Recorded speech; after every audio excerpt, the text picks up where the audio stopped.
Hello guys, कैसे हो आप लोग। उम्मीद करता हूँ कि सब लोग अच्छे ही होंगे और मैं भी ठीक ठाक हूँ। आज मैं ये टॉपिक लेके आया हूँ आप लोग के लिए कि हम लोग हमेशा कंफ्यूज रहता है, जितना भी इलेक्ट्रिशियन कैटेगरी का टेक्नीशियन हो या सुपरवाइज़र हो या इंजीनियर हो। सही है। तो मेरा बोलने का यही है कि पहले हम लोग को कोई भी कंपनी में जॉब के लिए इंटरव्यू हम लोग देने के लिए सोचेगा तो पहले हम लोग को कंपनी के बारे में जानना चाहिए, वो हिसाब से हमको प्रिपरेशन होना चाहिए। सही है। जैसे हम कंपनी कंस्ट्रक्शन प्रोजेक्ट कंपनी जो काम करता है, नया नया प्रोजेक्ट में नया नया काम करता है, नया नया सब कुछ इंस्टॉलेशन होता है, वो डीबी हो, एसएमडीबी हो, इलेक्ट्रिकल का रूम का जितना भी एक्सेसरीज आता है, जितना भी पैनल्स आता है, ट्रांसफार्मर हो, जो भी नया काम होता है। सही है। वो कंपनी का बारे में पहले हमको पता लगाना है, उसका बाद में हमको उसका हिसाब से प्रिपरेशन होना चाहिए। सही है। नॉर्मली हम लोग जो फ्रेशर लोग हैं, जो लोग कभी आया नहीं है या हम लोग जब कुछ काम अपना मुल्क में भी किया नहीं है, तो हम लोग क्या सोचता है कि हम लोग को इलेक्ट्रिकल का मालूम है, काम बस उतना में ही हो जाएगा। ऐसा नहीं है। देखिए, हर कंपनी जैसे फैसिलिटी मैनेजमेंट कंपनी होता है, वो आपको कंस्ट्रक्शन का क्वेश्चन कभी भी नहीं पूछेगा। कंस्ट्रक्शन में क्या क्या काम करना पड़ता है एक इलेक्ट्रिशियन को ज़्यादातर वही मालूम होता है। सही है। और कुछ इलेक्ट्रिशियन लोग को जो टेक्निकली कुछ कोर्स करता है, डिप्लोमा करता है, बीटेक करता है, वो लोग फैसिलिटी मैनेजमेंट का ऊपर ज़्यादा, जो कंपनी है मेंटेनेंस कंपनी, उसका ऊपर थोड़ा ज़्यादा नॉलेज होता है, लेकिन कंस्ट्रक्शन का नॉलेज नहीं होता है। सही है।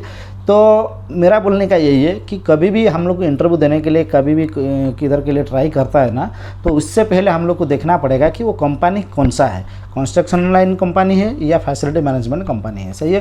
कंस्ट्रक्शन लाइन कंपनी है तो हमको ये सोचना है कि नया प्रोजेक्ट के अंदर कोई प्रोजेक्ट में जो काम होता है उसी में हमको काम करना पड़ेगा, या सुपरवाइज़र में, इंजीनियर में आएगा तो उसी की प्रोजेक्ट में हमको काम कराना पड़ेगा। सही है। तो वो हिसाब से हमको प्रिपरेशन होना चाहिए। वो हिसाब से हम लोग प्रिपरेशन हो के इंटरव्यू के लिए जाएगा तो हम लोग का इंटरव्यू 100% पास होता है। सही है। देखिए, सबसे ज़्यादा ये नहीं है इम्पोर्टेंट है कि हमको काम का एक्सपीरियंस है नहीं है, आपको काम मालूम है, आपको आप कोर्स किया है, आप पढ़ा है, आप उसके ऊपर मतलब थोड़ा किधर भी देख के, किसी से यूट्यूब हो, जो भी है, कुछ नॉलेज लिया है, तो फिर भी आपका इंटरव्यू अच्छा हो सकता है। ऐसा नहीं है कि हर बंदा को काम सीखने के बाद, काम कुछ करने के बाद ही वो इंटरव्यू देना चाहिए कोई कंपनी में जाने के लिए।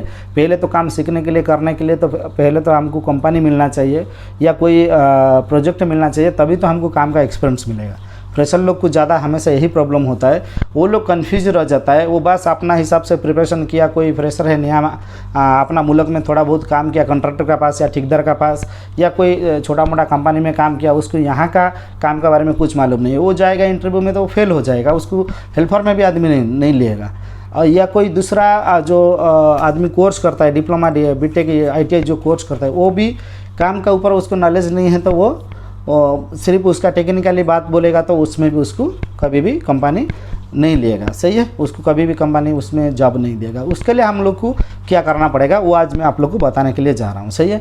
तो पहले सोचने का कि हम जिस कंपनी में इंटरव्यू देने के लिए जा रहा है वो फैसिलिटी मैनेजमेंट टाइप का कंपनी है या कंस्ट्रक्शन कंपनी है। कंस्ट्रक्शन कंपनी है तो उसके लिए क्या क्वेश्चन आंसर आएगा वो आपको पता नहीं है, वो किसी को भी पता नहीं होता है। जो फ्रेशर है उसको यहाँ का बारे में कुछ पता नहीं होता है, तो वो मैं आप लोग को आज बताने के लिए जा रहा हूँ। और फैसिलिटी मैनेजमेंट के लिए कौन सा कंपनी क्या क्या क्वेश्चन आंसर करेगा, उसको किस काम के लिए आदमी बंदा ज़रूरत है, तो उसके ऊपर भी मैं आज बताने के लिए जा रहा हूँ। वीडियो को फुल लास्ट तक देखिए और मेरा हर वीडियो को आप फुल वॉच करेगा तो उसी का अंदर में मैं कभी ना कभी कुछ ऐसा बात बोल दिया होगा जो आपका ज़रूरत हो जाएगा। तो इसके लिए स्किप मत करिए। और जो लोग चैनल को सब्सक्राइब नहीं किया है, चैनल सब्सक्राइब करिए, बेल नोटिफिकेशन ऑन करके रखिए। ऐसे ही वीडियो आपको हमेशा मिलते रहेगा। सही है। और बाकी आपको वीडियो अच्छा लग रहा है कमेंट्स कीजिए, लाइक कीजिए और अपना दोस्तों में आपको शेयर भी करना है। सही है। तो मैं पहले आपको बता देता हूँ एक इलेक्ट्रिशियन के ऊपर में, सुपरवाइज़र, इंजीनियर का सबका बात एक साथ बोलेगा तो सब तो एक ही कैटेगरी का आदमी नहीं है जो ये वीडियो को फुल वॉच करेगा। मैं आज टेक्नीशियन लेवल का ऊपर बात कर रहा हूँ। तो जो टेक्नीशियन में आना चाहता है कंस्ट्रक्शन प्रोजेक्ट के लिए, उसको कौन सा क्वेश्चन का आंसर का हिसाब से रेडी होना पड़ेगा। सही है। कौन सा प्रोजेक्ट में कौन सा काम हो रहा है वो काम का ऊपर उसको प्रिपरेशन होना पड़ेगा। तो कोई भी कंस्ट्रक्शन प्रोजेक्ट में कोई भी क्लाइंट जा रहा है, अपना मुल्क में जा रहा है या इधर UAE का अंदर भी किधर इंटरव्यू, जैसे जब हायरिंग करता है ना, तो उस टाइम इंटरव्यू करने के लिए वो लोग ऑफिस में आदमी लोग को बुलाता है। तो उसको जाने से पहले हम लोग को क्या करना पड़ेगा। तो हम लोग को ये करना पड़ेगा कि हम लोग पहले कंस्ट्रक्शन में क्या क्या काम है उसका हिसाब से हमको रिसर्च करना पड़ेगा। किधर से रिसर्च करेंगे, जैसे हम लोग यूट्यूब का है, यूट्यूब के ऊपर हम लोग को रिसर्च कर सकता है, या कोई सीनियर बंदा से हम लोग पूछ सकता है, या हम लोग कहीं ना कहीं कोर्स करके भी हम लोग पढ़ा लिखा करके भी हम लोग को वो हम लोग कंप्लीट कर सकता है। सही है, तो उसमें क्या क्या आंसर आएगा, देखिए ये मेरा क्वेश्चन आंसर आज पूरा आप लोग सुन लिया तो फिर आपको कोई प्रॉब्लम नहीं होगा। जैसे कंस्ट्रक्शन प्रोजेक्ट के लिए एक इलेक्ट्रिशियन को पहले पूछेगा आपको कंस्ट्रक्शन में क्या क्या मालूम है काम करने के लिए। देखिए कंस्ट्रक्शन में हर कैटेगरी होता है, क्या कैटेगरी होता है, एक फर्स्ट फिक्स कैटेगरी होता है, एक सेकंड फिक्स कैटेगरी होता है, एक थर्ड फिक्स या फाइनल फिक्स कैटेगरी होता है, और एक होता है हमारा टेस्टिंग कमीशनिंग का कैटेगरी। तो उसी में से आपको कौन सा ज़्यादा नॉलेज है, कौन सा अच्छा काम मालूम है, आपको क्लाइंट यही पूछेगा। जो क्लाइंट का तरफ से जो इंजीनियर आपका इंटरव्यू लिएगा, सुपरवाइजर आपको इंटरव्यू लिएगा, तो आपको यही पूछेगा आपको कंस्ट्रक्शन में किस काम पे आप माहिर है, आप कौन सा कर सकते हैं। कुछ आदमी लोग हैं जो trade ringing containment dB installation piping में माहिर है, कुछ आदमी लोग को ये काम नहीं होता है लेकिन वो ITI किया है, उसको वायरिंग का, डीबी ड्रेसिंग का, मेजरिंग का, कंटिन्यूटी टेस्ट करने का, लाइट फिक्स करने का, मोटर इंस्टॉलेशन करने का, उसका बारे में नॉलेज होता है, तो वो हिसाब से बात करने का। कुछ बंदा को ये दोनों काम थोड़ा हार्ड वर्क होता है फिजिकली, वो इसके ऊपर जब थोड़ा कम नॉलेज होता है, वो डिप्लोमा या BTech कर दिया है, तो उसको टेस्टिंग कमीशनिंग के लिए वो टेक्निकली काम अच्छा कर सकता है, पेपर वर्क अच्छा कर सकता है, डॉक्यूमेंट वर्क अच्छा कर सकते हैं। तो ये इसके लिए पूछा जाता है आपको कंस्ट्रक्शन में कौन सा काम अच्छा आप कर सकते हैं। तो आपको तीनों काम मालूम है तो तीनों काम हर काम कर सकता है बोल के बोलने का, ऐसा नहीं है तो बोलने का कि सारा मेरे को जो नया पाइप इंस्टॉलेशन होता है, जो पाइपिंग होता है GI का, PVC का, या हम लोग को ट्रेड रिंगिंग जो कंटेनमेंट होता है जिसमें हमारा केबल लेयरिंग जाएगा, केबल जाएगा, वायर जाएगा, वो काम, वो कंटेनमेंट हम अच्छा काम कर सकते हैं। या हम DB जितना है जो पैनल है वो हम अच्छा से इंस्टॉलेशन कर सकते हैं, उसको फिक्स कर सकते हैं। या कोई बंदा बोलेगा कि मेरे को नहीं सर ग्लाइंडिंग टर्मिनेशन अच्छा आता है, मैं केबल को अच्छा से आर्मर केबल को ग्लाइंड फिक्स करना मुझे मालूम है, उसको टर्मिनेशन करना, टाइट देना, टार्क देना, वो सब मुझे मालूम है को। या मेरे को जो मेजरिंग करना है, कंटिन्यूटी करना है, उसका बारे में मुझे ज़्यादा नॉलेज है। तो जिस काम पे आपको ज़्यादा आइडिया है, ज़्यादा आपको थोड़ा जानकारी है, उसी के ऊपर आप बोलने का। सही है, तो कोई ये तीनों काम से कोई एक ही काम के ऊपर अच्छा भी बोल देगा ना, उसको भी घर कंपनी ले लेगा और लेके उसी को वही जगह पे डालेगा जहाँ जैसे कोई आदमी डीबी ड्रेसिंग के लिए टेक्नीशियन परफेक्ट है, उसको कंस्ट्रक्शन में पाइपिंग काम नहीं देगा, पाइपिंग काम दूसरा टीम को देगा। वो लोग जो पाइपिंग करके चला जाएगा, उसका बाद में जो वायर पुलिंग करेगा उसी टाइम इसको छोड़ेगा कि तुम्हारा काम है, तुम सिर्फ जितना बिल्डिंग में DB है उस तुमको ट्रेसिंग करना है, तो उसका जगह पे उसको भी लेगा। ऐसा नहीं है कि तीनों काम उसको मालूम होना चाहिए कि इलेक्ट्रिकल का कंस्ट्रक्शन के अंदर जितना सारे काम है सब मालूम होना चाहिए। उसी का अंदर जो कैटेगरी में बोला, इसी में से कोई भी कैटेगरी आपको मालूम है तो फिर आप अच्छा से उसमें बात कर सकते हैं। जैसे आप बोलेगा सर मैं इलेक्ट्रिशियन हूँ, मुझे पाइपिंग थोड़ा GI पाइपिंग करने के लिए दिक्कत होता है, कंसील करके या स्लैब में पाइप डालने के लिए मेरे को थोड़ा इतना अच्छा नहीं होता है, लेकिन मैं DB ड्रेसिंग के लिए परफेक्ट करता हूँ, बढ़िया से करता हूँ। तो फिर वो आपको DB ड्रेसिंग के ऊपर क्वेश्चन पूछेगा। DB ड्रेसिंग के ऊपर क्या क्वेश्चन पूछेगा, DB ड्रेसिंग के ऊपर वो पहले आपको पूछेगा DB ड्रेसिंग के लिए आपको क्या क्या सामान चाहिए, क्या क्या टूल्स चाहिए। आप बोलने का कि सर पहले DB ड्रेसिंग करने के लिए तो पहले मेरे को DB में क्या आ रहा है उसका लोड शेड्यूल मुझे चाहिए। लोड शेड्यूल का हिसाब से मैं हर MCB जो R1, Y1, B1, R2, B2, Y2 इसका हिसाब से जो हमारा रहता है उसका हिसाब से कौन सा सर्किट किस में जाएगा मुझे शेड्यूल ही बताएगा। शेड्यूल का थ्रू में DB का सर्किट उसका बराबर जगह पे उसका बराबर कैपेसिटी जो एम्पियर MCB होता है उसी हिसाब से मैं उसको कर सकता है। मतलब एक नंबर में हमको DB का लोड शेड्यूल चाहिए। फिर बोलेगा और क्या चाहिए, सर मेरे को केबल को जो वायर होता है उसको हम लोग लग फिक्स करके उसको हम लोग MCB के साथ जब हम फिक्स करता है, टाइट करता है, तो हम लोग पिन टाइप लेग यूज करता है। और जो एर्थ होता है, एर्थ के लिए जिधर हमको नट बोल्ट के साथ टाइट करना पड़ेगा वहाँ हमको रिंग टाइप का लेग चाहिए। मतलब रिंग टाइप का लेग, पिन टाइप का लेग, और उसका बाद हमको टूल्स के ऊपर हमको चाहिए माइनस स्क्रू ड्राइवर और wire cutter, wire stripper, spanner भी चाहिए। उसका बाद हमको केबल टाई चाहिए और फेरुल चाहिए, जो फेरुल वायर के साथ हम लोग डालेंगे। जैसे ये वायर का आइडेंटिफाई करने के लिए हमको जैसे फेरुल का ज़रूरत होता है। ये वायर है हमारा ब्लू में बहुत सारे वायर आएगा, तो इसके लिए हमको B1 या B3 या B6 वो हिसाब से हमको डाल के रखना पड़ेगा। शेड्यूल का हिसाब से हमको फेरुल भी डालना है। तो ये आप उसको बता देगा तो फिर वो समझ जाएगा कि आप कुछ काम किया है, आप ये काम कर सकते हैं, फिर वो आपको उसी के लिए आपको ले लेगा। सही है। पूरा काम इलेक्ट्रिकल का कंस्ट्रक्शन प्रोजेक्ट के लिए ज़रूरत नहीं है, इतना भी आप बता देगा उसके लिए भी आपको वो सिलेक्ट कर लेगा। और डीवी ड्रेसिंग का काम बहुत अच्छा काम होता है, एक जगह पे आप खड़ा होकर पूरा दिन काम कर सकता है, भागना दौड़ना, ऊपर चढ़ना जाना, कुछ लोडिंग करना, उठाना सामान, लोडिंग और लोडिंग करना, भारी काम या हाई लेवल में सीढ़ी में फोल्डिंग में चढ़ के काम करने का, वो सब नहीं होता है। तो ये काम को आपको अच्छा से मालूम है तो आप इस काम का ऊपर भी 1500 से 1800 दिरहम सैलरी में आप कंस्ट्रक्शन प्रोजेक्ट में जा सकता है, सही है। और बाकी जैसे और कोई टेक्नीशियन है उसको डीवी ड्रेसिंग मालूम नहीं, लेकिन इलेक्ट्रिकल का दूसरा काम बढ़िया से मालूम है, जैसे वो हैंगर फिक्स करके, सपोर्ट फिक्स करके, ब्रैकेट फिक्स करके, कंटेनमेंट बहुत बढ़िया से कर रहा है, लाइन लेवल से कर रहा है, अलाइनमेंट करके पूरा सीधा कर रहा है, वो जैसे एक बार में इंस्पेक्शन में वो पास हो जाता है, ऐसा क्वालिटी में वो काम करता है। कुछ कटिंग करता है तो ऑफसेट 90 45 जो भी है ब्रिज, तो उसको वो बढ़िया से करता है। तो वो बंदा इसी का ऊपर बात बोलेगा कि सर मुझे कंस्ट्रक्शन प्रोजेक्ट में कंटेनमेंट का काम बढ़िया से मालूम है, मैं ये सब काम ऐसा कर सकता है, तो वो उसके लिए उसको कंपनी ले लेगा, सही है। तो ऐसा नहीं है कि आपको तीनों काम से पूरा काम मालूम होना चाहिए। जितना मैं कैटेगरी बोला 4 कैटेगरी है, उसमें से एक कैटेगरी का अंदर आप माहिर है, आपको उसका ऊपर ज़्यादा नॉलेज है, अच्छा से कर सकता है, तो फिर भी कंपनी आपको इंटरव्यू में पास कर लेगा। तो ये पहले सोचना चाहिए, कंस्ट्रक्शन कंपनी में इंटरव्यू देने से पहले आप कंटेनमेंट या डीबी ड्रेसिंग या केबल ग्लाइनिंग पुलिंग करने का, ग्लाइनिंग करने का, टर्मिनेशन करने का, या लाइट फिक्स करने का, सकट फिक्स करने का, डीबी फिक्स करने का, कोई आइसोलेटर फिक्स करने का, कुछ एमसीबी फिक्स करने का, इसका ऊपर मालूम होना चाहिए, या आपको टेस्टिंग कमीशन में मालूम होना चाहिए। ये चारों काम का अंदर आपको सब कुछ मालूम है तो फिर भी बढ़िया है, तो आपको टीम लीडर चार्जेंट में भी वो ले लेगा। आप फ्रेशर है उसके लिए मुश्किल नहीं है। मैं जब स्टार्टिंग से आया था, जब स्टार्टिंग से मेरा शुरू जब 2009 में स्टार्टिंग में आया था, तब मैं फ्रेशर था, लेकिन मुझे चार्जेंट टीम लीडर में लेकर आया। क्यों? मेरे को जो काम वो पूछा, जिस काम के बारे में मुझे जानकारी था, मैं वो बढ़िया से उसको एक्सप्लेन किया, जिस वजह से वो सोचा कि ये सीनियर टेक्नीशियन नहीं, उससे ऊपर जो टीम को हैंडल कर सकता है, टीम को चला सकता है, इसको इतना ड्राइंग के बारे में मालूम है, ये सब का काम के बारे में मालूम है, तो ये इसके लिए परफेक्ट है। तो वो मुझे फर्स्ट टाइम भी लेकर आया टीम लीडर में चार्जेंट में, सही है। तो यही है मेरा बोलने का है कि हर काम के बारे में आप पता लगाइए, नॉलेज लीजिए, नहीं है तो कोई एक काम के ऊपर अच्छा से नॉलेज फोकस कीजिए, वही एक काम के लिए इंटरव्यू में बात कीजिए। ज़्यादा घुमरा करने का जरूरत नहीं, मुझे सब कुछ मालूम है, मैं सब कर सकता है, जो भी बोलेगा वो कर सकता है, ऐसा नहीं बोलने का। ये काम मैं बढ़िया से कर सकता है, बाकी काम जो है थोड़ा बहुत मालूम है, कोई आदमी बताएगा सुपरवाइज़र या चार्जेंट में, वो काम भी कर सकता है, ऐसा बोलने का, सही है। इंटरव्यू में पास होने के लिए देखिए बहुत बंदा है जो काम भी मालूम होता है, लेकिन इंटरव्यू का नाम सुनते ही, इंटरव्यू के सामने जाते ही उसको नर्वस आ जाते हैं, वो टेंशन में आ जाता है, ऐसा मैं कुछ बोलता हूँ तो वो सही होगा या गलत होगा, कि वो एक क्वेश्चन का थोड़ा अलग अलग टाइप का भी आंसर होता है, तो ये इसमें से कौन सा सही रहेगा, तो ये टेंशन मेरे को घबराहट आके वो गलत भी बोल देता है, सही। और उसका जो नर्वस देख के सामने वाला इंटरव्यू बोलता है कि नहीं इसको इतना कॉन्फिडेंस नहीं है, वो इतना एक्सपीरियंस बंदा नहीं है, तो ये नहीं चाहिए। तो ऐसा नहीं कभी होना चाहिए।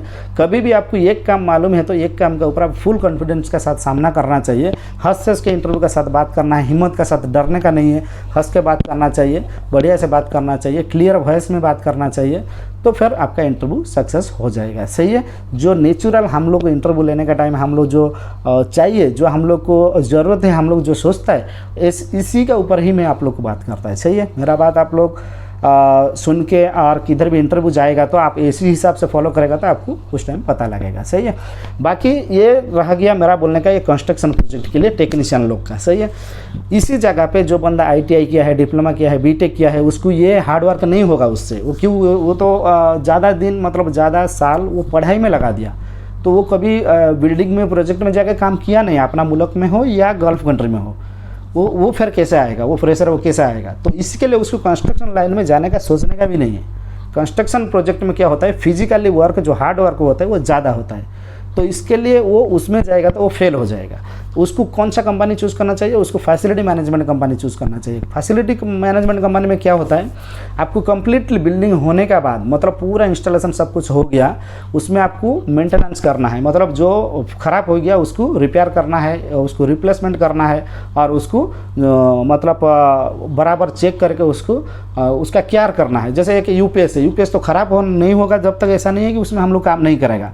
यूपीएस को हर महीना उसके जाके हम लोग उसका बैटरी चेक करना है, उसमें कितना वोल्टेज है, कुछ वोल्टेज कम हो गया, क्योंकि यूपीएस एक ही बैटरी से नहीं होता है। 12 वोल्ट का बैटरी 40 पीस लगाएगा तो फिर हमको उधर पावर आता है यूपीएस की, जितना हम लोग को वोल्टेज चाहिए, सही है। तो वो हिसाब से हमको बैटरी का पीपीएम, उसको बोलता है पीपीएम, पीपीएम, सीएम, आरएम, ये आपको फैसिलिटी मैनेजमेंट कंपनी में मालूम होना चाहिए। पीपीएम में क्या होता है, पर मंथ हमारा चेकलिस्ट आता है, चेकलिस्ट के हिसाब से हम लोग को काम करना पड़ता है, उसको क्लीन करना पड़ता है, उसको वोल्टेज चेक करना पड़ता है, एम्पियर चेक करना पड़ता है, कुछ लूज टाइट कनेक्शन, कुछ लूज चलते चलते कुछ हीट हो गया, कार्बन हो गया, उसको हम लोग चेंज करना पड़ता है, या कुछ वोल्टेज कम हो गया, कोई बैटरी खराब हो गया, बैटरी के अंदर जो लिक्विड होता है, वाटर होता है, एसिडी, वो कम हो गया, वो हिसाब से हमको जाँच करना पड़ता है। तो ये हल्का चोल्का काम है, वो कभी भी कोई भी कर सकता है, और वो भी कंप्लीट एसी बिल्डिंग के अंदर। जो बिल्डिंग में हम काम करेंगे वो पूरा एयर कंडीशन है, सही है, पूरा हमारा इलेक्ट्रिकल रूम हो या मैकेनिकल रूम हो या हमारा ऑफिस हो या कोई भी ऑफिस रूम का अंदर, मैकेनिकल रूम का अंदर आपको पूरा कूल एरिया में, मतलब गर्मी और पसीना में काम करने का ज़रूरत नहीं है। जो बंदा ज़्यादा पढ़ा लिखा है वो बाहर में हार्ड वर्क नहीं कर सकते, तो इसके लिए इसमें आना चाहिए। और इसके बारे में वो ऑलरेडी पढ़ा है, जब हम ITI किया है तो हमको मोटर का क्या प्रॉब्लम है, मोटर क्यों नहीं चल रहा है, उसके बारे में हमको मालूम है, हमको उसका क्या क्या टेस्ट करना मालूम है, उसको कैसे हम लोग, जैसे कि मोटर है उसका हम लोग लो, मीडियम, हाई उसको कैसे चेक करेंगे, चेक करना है उसका हमको मालूम है। उसका बाद में हम लोग को जो दूसरा MCB है, ELCB है, MCCB है, UPS है, DC है, और लाइट का कैसे हम लोग को वायरिंग करेंगे, लाइट को कैसे हम लोग इंस्टॉलेशन करेंगे, लाइट का लैम्प कैसे चेंज होगा, लाइट का जो भी मतलब छोटा मोटा काम जो होता है वो उसका पढ़ाई कोर्स का अंदर उसको सिखा जाता है, तो वो आके ये काम कर सकता है। तो इसके लिए उसको फैसिलिटी मैनेजमेंट कंपनी चूज़ करना चाहिए। फैसिलिटी मैनेजमेंट कंपनी में आपको क्या क्या क्वेश्चन पूछेगा, पहले पूछेगा कि आपको फैसिलिटी मैनेजमेंट कंपनी में क्या क्या काम मालूम है। आप बोल सकते हैं कि सर मुझे फैसिलिटी मैनेजमेंट कंपनी में मोटर चेक करना मालूम होता है, मेजरिंग करना मालूम है, मेरे को उसका क्वांटिटी लेना मालूम है, उसका वोल्टेज लेना, एम्पेयर लेना, उसका PPM करना, CM करना, RM करना। मतलब PPM मेरा यही बोलना था कि आपको इसी का ऊपर बोलना चाहिए, मुझे एक ही काम का बारे में मुझे मालूम है। और वो आपको पूछेगा, दूसरा पूछेगा आपको जो हमारा कंट्रोल पैनल होता है उसमें क्या हम लोग का मोटर को चलाने के लिए होता है। तो कुछ कंट्रोल पैनल में हमारा डोल स्टार्टर का होता है, डोल स्टार्टर का हमारा कंट्रोल पैनल को चालू करने के लिए होता है। किसी में हम लोग को स्टार्ट डेल्टा स्टार्टर का होता है, स्टार्टर जो हम लोग को पंप को मोटर को चालू करना है, सही है। तो आप ये बोल सकते हैं कि स्टार्ट डेल्टा स्टार्टर के बारे में मुझे मालूम है, डोल स्टार्टर के बारे में मुझे मालूम है, VFD के बारे में मालूम है। VFD जो पैनल आता है, VFD मतलब वर्बल फ्रीक्वेंसी ड्राइव जो है वो, उसका ऊपर भी थोड़ा आपको नॉलेज लेना, उससे पहले प्रिपरेशन होना चाहिए। किसके लिए हम लोग इसको लगाता है, क्या करना है, इसमें क्या फ़ायदा है लगाने में, तो इसका ऊपर भी आपको थोड़ा मालूम होना चाहिए। वो हिसाब से आपको कोई भी कंपनी में आपको इंटरव्यू देगा तो आप आराम से पास हो जाएगा। मेरा बोलने का यही है कि हम लोग इंटरव्यू देने से पहले कंपनी के बारे में जानना चाहिए, कंपनी के बारे में पता लगाना चाहिए कौन सा कंपनी है, और जो लोग जिस मतलब टैलेंट है, आपका क्वालिटी क्या है, आपका टैलेंट क्या है, आपका एक्सपीरियंस क्या है, आप वो हिसाब से कंपनी में जाकर इंटरव्यू ट्राई कीजिए। ऐसा नहीं है कि इधर भी इंटरव्यू हो रहा है, हम लोग जाके सुबह से उधर खड़ा है और लास्ट में हम लोग को देखा कि ये जो काम इसको चाहिए वो काम हमें मालूम नहीं है, वो हमको लिया नहीं है। अब पहले से आपको डिसाइड करेगा कि हाँ ये फैसिलिटी मैनेजमेंट कंपनी है, फैसिलिटी मैनेजमेंट कंपनी में यही क्वेश्चन आंसर आता है। मेरा और भी वीडियो देख लीजिए, मैं इसका ऊपर भी वीडियो बनाया, पूरा वीडियो बनाया, टॉप 10 क्वेश्चन आंसर मेरा चैनल में है, जाके वीडियो ऑप्शन में आप लोग देख सकते हैं। फैसिलिटी मैनेजमेंट के लिए टॉप 10 क्वेश्चन आंसर क्या है, और कंस्ट्रक्शन कंपनी के लिए जो इलेक्ट्रिशियन है उसके लिए भी टॉप 10 क्वेश्चन आंसर क्या है। तो वो दोनों आप जब देखेगा, जिस कंपनी में आप जाएंगे उसी कंपनी में आप जाके उसका हिसाब से आंसर दे सकता है। देखिए कोई कंपनी आपको काम करा के इंटरव्यू पास नहीं कराता है, कोई भी कंपनी आपको पहले वर्बल इंटरव्यू करता है, आप उसी में से पास हो गया, फिर कभी उसको ज़रूरत है तो फिर कोई एक छोटा मोटा काम देगा कि ये थोड़ा प्रैक्टिकल करके दिखाओ, या कुछ एक्सेसरीज रखेगा इसका बारे में थोड़ा बताओ, इतना ही पूछता है। लेकिन मेन थिंग होता है कि आपका जो वर्बल जो बात करेगा ना, वो बात करके आप उसको एक्सप्लेन करना, वो बड़ा बात होता है। आप कुछ भी मालूम नहीं है, लेकिन आप यूट्यूब देख के, किसी का वीडियो देख के, किसी से सीख के, किसी से पूछ के आप 2-4 बात उधर बोल दिया तो आपका इंटरव्यू पास हो गया। लेकिन कोई बंदा सब कुछ मालूम है लेकिन बोलना मालूम नहीं है, वो इंटरव्यू फेल हो गया। तो इंटरव्यू एक किस्मत का भी खेल होता है, ऐसा नहीं है कि काम जानकारी वाला आदमी ही इंटरव्यू पास करेगा और काम नहीं जानकारी वाला आदमी भी पास कर लेता है। मतलब थोड़ा मोटा काम जानता है लेकिन इंटरव्यू पास कर लेता है, सही है। बहुत सारे कंपनी में आप लोग देखा होगा, जो लोग इधर काम कर रहा है वो लोग भी सोचता है हमारा इतना नॉलेज है, हम इतना साल से भी काम किया लेकिन हमारा सैलरी 1500 दिरहम है। ये लोग अभी अभी आया कंपनी में, अभी इतना भी नॉलेज नहीं है, नया बंदा है, काम भी इतना मालूम नहीं है, उसका 1800 सैलरी है। तो ऐसा भी होता है, आप लोग देखा होगा अक्सर हर कंपनी में ऐसा ही आदमी लोग मिलता है, सही है। तो मेरा बोलने का यही है, आज का वीडियो में यही था कि हम लोग इंटरव्यू देने से पहले हम लोग को ये समझना चाहिए हम किस कंपनी में इंटरव्यू दे रहा है, और उसके लिए हम लाइक है, उसके लिए हम पास कर सकते हैं तो वो कंपनी में जाके हम टाइम वेस्ट करें। नहीं तो वो कंपनी में जाके दिन भर खड़ा रह के, खाना नहीं खा के, फिर वापस आएगा, रिजेक्ट हो गया तो कुछ फ़ायदा नहीं है। तो इसके लिए आप लोग जो जिस काम के लिए आप परफेक्ट है, जिस काम कर सकता है, जैसे आप लोग पढ़ा लिखा ज़्यादा कर लिया, कोर्स कर लिया और आप लोग टाइम नहीं मिला, आप लोग डायरेक्ट गल्फ कंट्री आना चाहता है, काम का एक्सपीरियंस नहीं है, प्रोजेक्ट में कोई कंपनी में काम नहीं किया, तो आप लोग को फैसिलिटी मैनेजमेंट कंपनी अच्छा होगा। और बाकी जो थोड़ा पढ़ा लिखा में कम है या उसको कंस्ट्रक्शन के बारे में ज़्यादा मालूम है, काम किया है, डिप्लोमा किया है, जो भी किया है या कुछ भी नहीं किया, ITI डिप्लोमा जो भी किया तो अच्छा है, नहीं किया भी फिर भी आप कंस्ट्रक्शन कंपनी में जा सकता है। सही है, कंस्ट्रक्शन कंपनी में ज़्यादा टेक्निकली काम आप लोग को नहीं दिया जाता है, मोटा मोटी जो हार्ड वर्क होता है फिजिकली वो काम आप लोग को दिया जाता है, तो उससे जिसको होगा वो उसको कंपनी ले लेगा। सही है, तो चलिए यही छोटा सा वीडियो में मैं यही बोल रहा था कि हम लोग को इंटरव्यू देने से पहले कंपनी का चेक करना चाहिए, हम लोग किस कंपनी में इंटरव्यू देने के लिए जा रहा है और वो हिसाब से हम लोग को प्रिपरेशन करना है। सही है, तो ये वीडियो आप लोग को कैसा लगा और मुझे बोलिए। और बाकी जो इंटरव्यू में क्या क्या क्वेश्चन आंसर आएगा उसके ऊपर ऑलरेडी मेरा वीडियो है, फैसिलिटी मैनेजमेंट का ऊपर क्या क्या क्वेश्चन आंसर आएगा और कंस्ट्रक्शन कंपनी का ऊपर क्या क्या क्वेश्चन आंसर आएगा, वो वीडियो मेरा चैनल में है, आप लोग जाकर वो वीडियो भी देख सकते हैं। सही है, फिर मिलेंगे हम और एक नया टॉपिक और एक नया वीडियो ऊपर में हम बात करेंगे नेक्स्ट वीडियो में। सही है, थैंक यू सो मच।